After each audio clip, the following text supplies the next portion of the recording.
You know, it has become somewhat popular online among groups of people to be really cynical, just really cynical. Oh my goodness. Joe Biden's going to lose for sure. Everything is going to go to hell.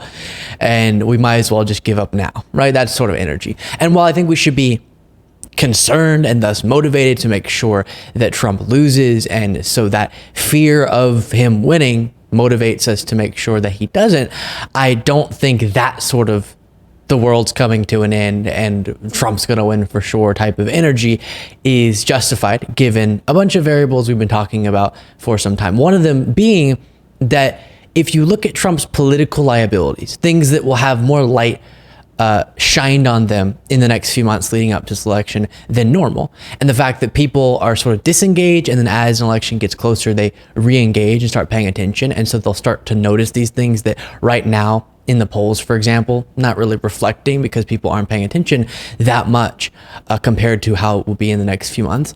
The stack is so large, or the list is so long of political liabilities relating to Trump. And so I have the latest example of that, Trump getting called out really just through a montage of past clips of him that is really damaging for his campaign. But before that, just contextualize this with going into this election. Not only do you have the 4 indictments, 2 relating to Trump trying to overthrow a free and fair election, stealing classified documents, the hush money case, okay, but even setting aside his criminal stuff, his civil case is a civilly liable rapist. This is who we want in the White House, not to mention the business fraud, his record in the White House, wild mismanaging of the pandemic, and on it goes. But then on top of that, you might remember in 2018, the midterms, a core part of the Democrats' messaging going into that election, and they did really well, was about healthcare, because Trump was trying to terminate the Affordable Care Act and replace it with his much better plan that he never revealed to anybody. Very strange. And now he's getting hit on that again, which is good. You add on top of everything else, reproductive freedoms lately, just horrible for Trump, given the fact that he's responsible for the overturning of Roe v. Wade. On top of that, people afraid that the ACA could be terminated. Now that's a disaster politically for Trump, and that gives me hope for this election. So first, let me show you the fact that Trump gets this and really does not want this to be a topic of conversation. He wrote on Truth Social, "I'm not running to terminate the ACA as Crooked Joe Biden," spelled it wrong, "disinformates and misinformates all the time." And then he goes on to say he's running to close the border, etc.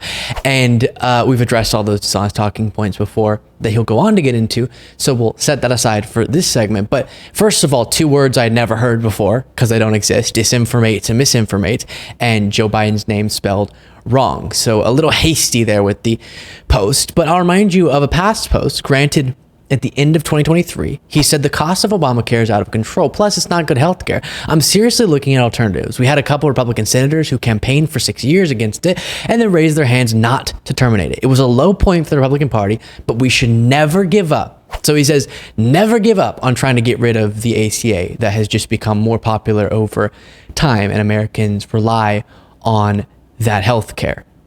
Well, then MSNBC put together a brutal montage of Trump's statements on the ACA. We're going to create great health care. We're going to get rid of Obamacare. We're going to terminate it. We're going to win by knocking the hell out of Obamacare, terminating it. With Obamacare, getting back to the boring subject, it's almost a waste of time talking about it, because when we terminate it, all we'll do is say it was a bad experience for the American people. We are decimating Obamacare. We got a bad vote the evening. We got a bad vote the evening that we were going to terminate Obama. Just going to pause your viewing of this video to ask you to subscribe. It makes a huge difference. Just takes a click if you're enjoying the content. If you're not, what are you doing here? Go away, haters. But if you like it, please click the subscribe button, and back to the video. Hopefully we'll win at the appellate division and go to the Supreme Court to terminate Obamacare. We want to terminate Obamacare because it's bad. Look, we're running it really well, but we know it's defective. What we are doing is we want to terminate health care under Obamacare because it's bad. We almost got it done, but John McCain voted against it. That was a bad day. Remember that? Thumbs down after campaigning for 10 years. Thumbs down, everybody. Donald Trump, through the years, saying, Joe, he wants to terminate Obamacare, which is very, very popular in this country. And by the way, it's only getting more popular as the years. Yeah, so again, to just go through it in our heads of what's on the ballot. And as people engage and are sort of getting ready to care about the election, are they going to be motivated enough to go to vote? If they do, who are they going to vote for? Democracy. We can't stop making sure people understand the most important thing they have to get going into this election is that one candidate just doesn't stand for democracy, openly assaulting it, tried to end our democratic process when he tried to block the peaceful transfer of power in 2020 and 2021, has all these authoritarian ambitions for a second term. And every other policy conversation operates on the assumption that we have a functioning democracy. And so that is crucial and is very harmful to Trump politically. At least it should be, and I think it is. Reproductive rights, as I said, we're seeing right now, even just in the responses we've seen from Republicans, Carrie Lake backtracking so aggressively from her past stances on abortions lately, other Republicans across the board, but most importantly, Donald Trump coming out and now saying, okay, I want to do anything at the national level. Please perceive me as moderate, please. But as he tries to keep happy his base, he keeps repeating that he is to blame for the overturning of Roe v. Wade. And so as people see the worst of the world that created in their lives, in their friends' lives, and the fear that causes for people, and just the rights that they don't have anymore, as that is felt by people, I don't think they're going to be thinking, well, at least Trump's not going to do this at the national level in every state. That's my guy. No, they'll be thinking this was enabled by, especially as he keeps repeating that fact, Trump's justice he got on the court, and thus the overturning of Roe v. Wade, something he promised to do and something that he did. And so that's harmful.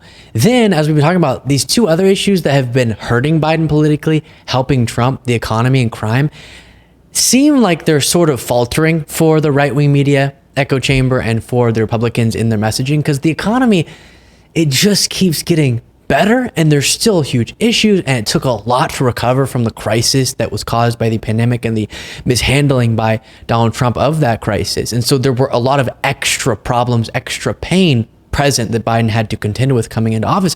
But we've seen a pretty stunning recovery. And so as that is felt, not just in the metrics, but in people's lives, I think talking points that hit Biden on the economy will land a little flat and won't benefit Trump as much. And then crime, again, the facts of the situation. I don't know how the messaging is going to impact people. It seems like still a majority of Americans think crime is spiking, even though it's plummeting. But as hopefully in people's communities, they notice that crime is plummeting, they will vote accordingly and understand that you probably want to vote for the guy who has overseen this historic plummeted crime. And just remember, even though this was very pandemic related, the largest spike in homicide rates, or one of the largest spikes in American history, happened in 2020 when Trump was president. So that spike that Biden then had to deal with started before Biden got into office, but people often blame him for it. Very strange. And then you add on top of that all these clips, devastating videos like that one you saw where Trump's saying very unpopular things, and he's threatening to take away people's health care. And we saw last time he tried to do that, he did so with just a very incoherent explanation as to what would come next. That plan that we never got, that wonderful healthcare plan that never made any sense. And so you add that on top of everything we've been talking about for quite a while. I've just forgotten, because of so many things, to bring up the ACA, my goodness. And so that montage and reporting similar to it is really important as well. And I think if Democrats properly message on these different issues, and you can just throw in a gazillion others, but just to keep it limited in what we're talking about here, then in a world that made sense, it would be easy to defeat Trump. Now, the world doesn't make sense, so it's going to be difficult, but I think it's definitely possible. And so if you do hear the sort of skies falling, world's ending, all hope is lost type rhetoric, just know I don't think, especially as we're seeing a good shift in the polls in Biden's direction, that is yet justified. Let you know if that changes, and let you know if it's time to panic eventually. But I think we're seeing that sort of since the State of the Union, as people kind of getting back into the swing of things in terms of caring about this election, realizing it really is going to be Trump versus Biden. A lot of people in the polls said they didn't believe that for a long time. It actually is. And these are the two options. You throw RFK Jr., unfortunately, into the mix. And if the message is properly heard by people, I think we're in an all right spot. But lots to be done before then. Make sure you're subscribed to this channel.